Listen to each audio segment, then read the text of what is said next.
somewhere along the way, we were handed a quiet lie. That happiness is a place, a shore we reach after enough struggle, enough achievement, enough acquiring of the right things, the promotion, the relationship, the body, the house with the right light in the morning. So, we chase it. We build our whole lives as a journey toward that shore. And then, strangely, when we arrive, we don't feel arrived at all. We feel the same restless hum underneath everything, just wearing a nicer coat. Why does getting what we wanted so rarely feel like enough?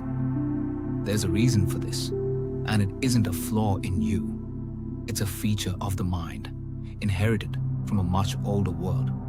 Psychologists call it hedonic adaptation. The brain is built to notice change, not to rest in comfort. A new possession, a raise, a compliment. Each one lights up the reward system brightly at first. But within weeks, sometimes days, the brain treats that new level as the new normal. The glow fades, the baseline resets, and the mind, restless by design, starts scanning again for the next thing that might lift it. This made sense for survival. An ancestor who felt permanently satisfied after one good hunt had less reason to keep hunting.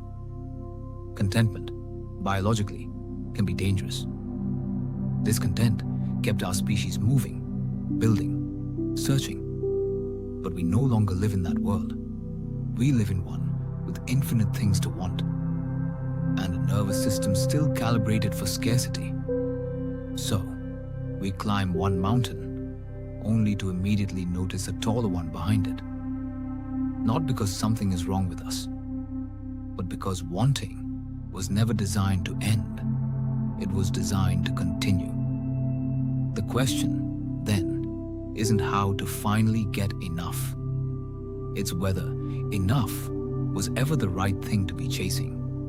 If the mind will never stop wanting, then the fight to finally satisfy it is a fight we were never going to win. So, what if the goal isn't to win that fight, but to stop fighting it altogether? This is the quiet, almost uncomfortable thesis at the center of most contemplative traditions, and increasingly at the center of modern psychology too. Not resignation, not giving up. Something closer to radical acceptance. The willingness to meet reality exactly as it is, without the constant internal argument that it should be otherwise. Most of our suffering isn't caused by our circumstances alone. It's caused by the gap between what is happening and what we insist should be happening instead. The traffic wouldn't bother you nearly as much if some part of you didn't believe the road owed you a clear path. The criticism wouldn't sting the same way if you weren't quietly demanding that people see you differently. Acceptance closes that gap, not by lowering your standards for life, but by ending the war with the present moment. When you stop needing this instant to be different than it is, something in the nervous system exhales. The clenched fist of wanting finally opens. This is not passivity. A person can accept a difficult diagnosis and still fight for their health. A person can accept a painful ending and still grieve fully. Acceptance isn't the absence of response. It's the absence of resistance to what has already happened.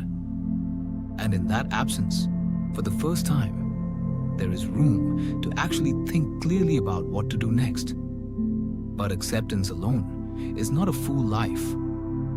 A person can stop fighting reality and still feel hollow if there is nothing they are living for. This is where the ancient thinkers and the modern researchers arrive at the same conclusion from different directions. Pleasure and happiness are not the same currency. Pleasure spikes and fades, exactly as we've seen. But meaning behaves differently. Meaning is built from responsibility, from contribution, from aligning your daily actions with something you believe matters, and it tends to deepen with time rather than dissolve. The psychiatrist Viktor Frankl, having survived the concentration camps, noticed something that should unsettle our entire modern obsession with comfort. The people who endured the unimaginable with the most intact sense of self were rarely the ones seeking pleasure. They were the ones who had found or created a reason worth suffering for, a person to return to, a work left unfinished, a truth they refused to abandon. This reframes the entire question. A happy life was never meant to be one without hardship. Grief, difficulty, and struggle are not the opposite of a meaningful life. They are frequently its very ingredients. The parent exhausted from raising a child, the artist wrestling with an unfinished work, the person showing up for a friend in crisis. None of them would describe those moments as pleasurable. And yet, pressed on whether their life feels meaningful, most would say yes without hesitation. Meaning asks a harder question than pleasure does. Not, does this feel good right now? But does this matter? And strangely, it is that second question, the harder one, that people report actually wanting to keep answering year after year. So perhaps the question we started with was slightly wrong from the beginning. Not, how do I find happiness? But what would I do with my one life if I stopped demanding that it feel good every moment along the way? Because when you watch people who seem genuinely at peace, not performing contentment, but actually settled in themselves, they rarely describe chasing that state directly.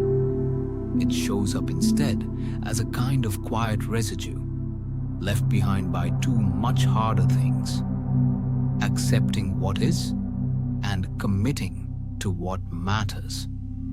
The person who has made peace with a difficult past, the one who shows up for their work not because it always feels good, but because it aligns with who they are trying to be. The friend who sits with someone else's pain without needing to fix it or flee from it. None of them are chasing a feeling. And yet happiness, almost embarrassingly, tends to find them anyway. Not as a destination, but as a byproduct of how they've chosen to live. This is the reversal worth sitting with. Happiness was never meant to be pursued directly, the way you'd chase a train pulling away from the platform. It arrives sideways, almost shyly, when you're too busy being honest with reality and devoted to something larger than your own comfort to notice it walking in. Maybe the shore was never the point. Maybe it was always about learning to stand still in the water you're already in, accepting its temperature, its current, its unpredictability, and still choosing each day to swim towards something that matters. That, quietly, might be the closest thing to an answer any of us